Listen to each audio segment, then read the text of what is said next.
if no injuries, inshallah. রোনালদোর মুখে ইনশাআল্লাহ শুনলেন। আল্লাহ যদি চান আর আমি যদি ইনজুরিতে না পড়ি, রোনালদোর মুখে আল্লাহর নাম শুনে কিছুটা অবাক হলেন না? অবাক হবেন না। রোনালদোকে ইনশাআল্লাহ বলার জন্য কেউ কোনো টাকা পয়সা দেয়নি, বরং তিনি নিজেই এখন কথাবার্তা ইনশাআল্লাহ বলেন। ওই যে একটা প্রবাদ আছে না, সঙ্গদোষে লোহা ভাসে, তেমনটাই ঘটল। সৎসঙ্গে রোনালদোর মুখেও জায়গা করে নিল আল্লাহর নাম। মনে জায়গা করে কি নিবে কোনোদিন? এই প্রশ্নের জবাব পাওয়া যাবে সময়ের সাথে সাথে।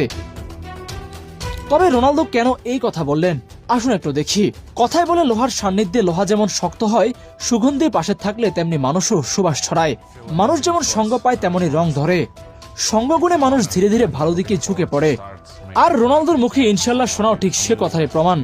গ্লোব সকার অ্যাওয়ার্ডস 2025 ছিল পর্তুগাল টিমের জন্য স্মরণীয় একটি রাত। এদিন বেস্ট ন্যাশনাল টিম নির্বাচিত হয়েছে পর্তুগাল, মধ্যপ্রাচ্যের সেরা খেলোয়াড় নির্বাচিত হয়েছেন ক্রিস্টিয়ানো রোনালদো এবং সেরা মিডফিল্ডার নির্বাচিত হয়েছেন ভিতিনহা। নিজের পুরস্কার নেওয়ার সময় রোনালদো বলেন, আমি 1000 গোলের মাইলফলক ছুঁতে চাই, ইনশাল্লাহ কোনো ইনজুরি না হলে আমি ওইটা অর্জন করবই। রোনালদো সৌদি আরবে আসার পর বিভিন্ন ইন্টারভিউয়ে তাকে ইনশাল্লাহ বলতে শোনা যায়। এছাড়া হরহামেশা সোশ্যাল মিডিয়াতে রোনালদোর সৌদি জীবনের কিছু ভিডিওতে দেখা যায় সে সবাইকে সালাম দিচ্ছে, এমনকি আজানের সময় ট্রেনিং করতে সতীর্থদের বিরত রাখছেন। এছাড়া সৌদিতে থাকার কারণে মাঠে মাঝে মাঝে মোনাজাত ধরতেও দেখা যায় তাকে। সৌদিতে আসার পর ইসলাম ধর্মের কিছু মূল বিষয়কে নিজের মাঝে যুক্ত করেছেন রোনালদো। এখন তিনি যে ইন্টারভিউয়ে বারবার ইনশাল্লাহ বলেন, এটা কেউ তাকে শেখায়নি, এটা এসেছে পরিবেশ থেকে। কারণ ভালো মানুষের সঙ্গ, সুন্দর সংস্কৃতির কাছাকাছি থাকলে ভাষাও বদলায়, ভাবনাও বদলায়। আল নাসেরে যোগ দেওয়ার মাধ্যমে তার জীবনের একটি নতুন অধ্যায় শুরু হয়, যেখানে ফুটবলের পাশাপাশি একটি ভিন্ন সংস্কৃতি ও সমাজের সঙ্গে পরিচয় ঘটে।